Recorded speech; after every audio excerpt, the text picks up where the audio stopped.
달력은 벌써 2월인데 여러분의 가계부 정책은 혹시 작년에 멈춰 있진 않나요?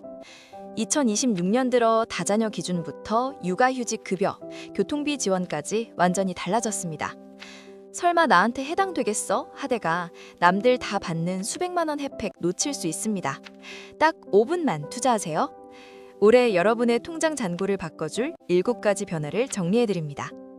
첫 번째, 다자녀 혜택이 확대됩니다.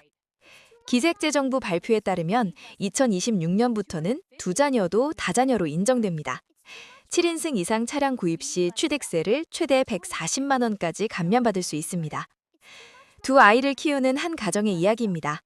작년까지만 해도 우린 다자녀가 아니잖아 라며 혜택을 받을 생각조차 못했습니다. 그런데 올해 가족이 늘어나면서 차를 바꿔야 했습니다. 정보를 알고 신청했더니 140만 원이 돌아왔습니다. 아이 학원비 서너 달치가 해결된 거죠. 정부 24 앱에서 다자녀 확인서를 발급받으세요. 차량 구입 시 이 서류 하나면 됩니다. 두 번째, K패스가 진화합니다. 국토교통부가 야심차게 준비한 정책입니다. 청년이라면 월 5만 원대, 일반인은 6만 5천 원 정도로 전국 대중교통을 무제한으로 이용할 수 있습니다. 출퇴근에만 한 달 12만 원을 쓰던 한 직장인, K패스를 신청하고 나니 교통비가 반으로 줄었습니다.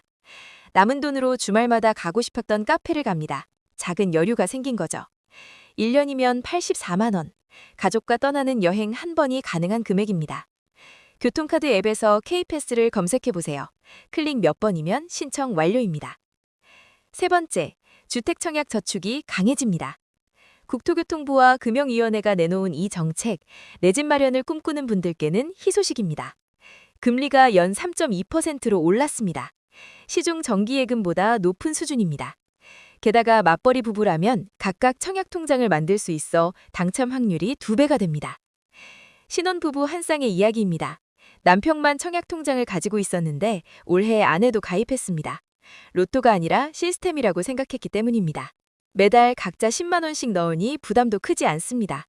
몇 년 후 당첨 소식을 듣게 될지도 모릅니다. 은행 앱에서 주택청약 종합저축을 검색하세요. 부부가 각각 가입하는 걸 잊지 마세요. 네 번째, 유보통합이 본격화됩니다. 교육부와 보건복지부가 함께 만든 정책입니다. 만 4세 아이는 유치원이든 어린이집이든 국공립이든 사립이든 무료입니다. 월 평균 40만 원에서 50만 원을 아낄 수 있습니다. 두 아이를 키우는 한 엄마, 큰아이가 만 4세가 되자 매달 45만 원 나가던 유치원비가 사라졌습니다. 1년이면 540만 원입니다. 이 돈으로 뭘 하지? 고민하다가 아이와 함께 매달 작은 여행을 떠나기로 했습니다. 돈보다 소중한 추억을 만드는 거죠. 별도 신청은 필요 없습니다. 유치원이나 어린이집에 입학하면 자동으로 적용됩니다. 다섯 번째, 기초연금이 오릅니다. 보건복지부 발표입니다. 만 65세 이상 어르신들의 기초연금이 월 36만 원으로 인상됩니다. 최종적으로는 월 40만 원이 목표입니다. 시골에 혼자 사시는 한 할머니, 올해 연금이 4만 원 올랐다는 소식을 들으셨습니다. 그게 뭐 큰돈이냐 하실 수도 있지만 할머니에게는 손주들 용돈이고 약값이고 생활의 여유입니다. 1년이면 48만 원, 할머니는 이 돈으로 겨울 외투 한 벌을 새로 사셨습니다. 기존 수급자는 자동으로 반영됩니다. 처음 신청하시는 분은 주민센터나 복지로 사이트를 이용하세요. 여섯 번째, 육아휴직 급여가 현실화됩니다. 고용노동부가 내놓은 정책입니다. 육아휴직 급여 상한액이 월 250만 원으로 오릅니다. 기존 150만 원에서 100만 원이나 오른 겁니다. 월급 300만 원을 받던 한 직장인, 아이가 태어나 육아휴직을 신청했습니다. 통상임금의 80%인 240만 원을 받게 됐습니다.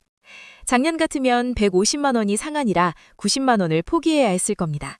하지만 올해는 거의 다 받습니다. 육아휴직을 써도 가게가 버틸 수 있겠다는 안도감이 생겼습니다.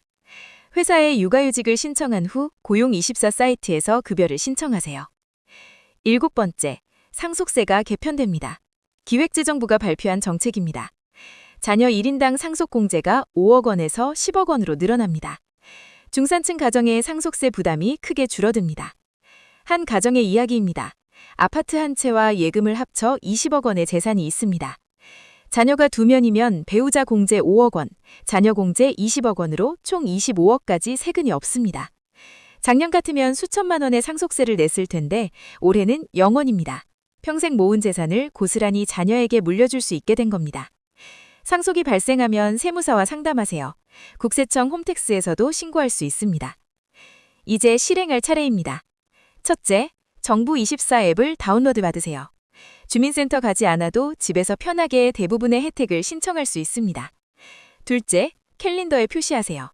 청약 납입일, K패스 갱신일, 육아휴직 신청 기한. 스마트폰이 알려주면 놓칠 일이 없습니다. 셋째, 가족 단톡방에 공유하세요. 엄마, 기초연금 올랐대요. 확인해보세요. 형, 우리 둘째 낳으면 다자녀 혜택 받는데요. 이런 정보 하나가 가족의 1년 살림을 바꿉니다. 2026년은 아는 만큼 혜택 받는 해입니다. 정책은 복잡해 보이지만 하나하나 뜯어보면 모두 우리를 위한 것들입니다. 아이 키우는 가정에게는 다자녀 혜택과 유보 통합이, 직장인에게는 K패스와 육아휴직이, 어르신에게는 기초연금이, 내 집 마련을 꿈꾸는 분에게는 상속세 개편이 있습니다. 정책은 움직입니다. 하지만 우리가 가만히 있으면 그 혜택은 다른 사람에게 돌아갑니다. 오늘 이 글을 읽으셨다면 여러분은 이미 첫걸음을 내디디신 겁니다. 이제 한 발짝만 더 나가세요.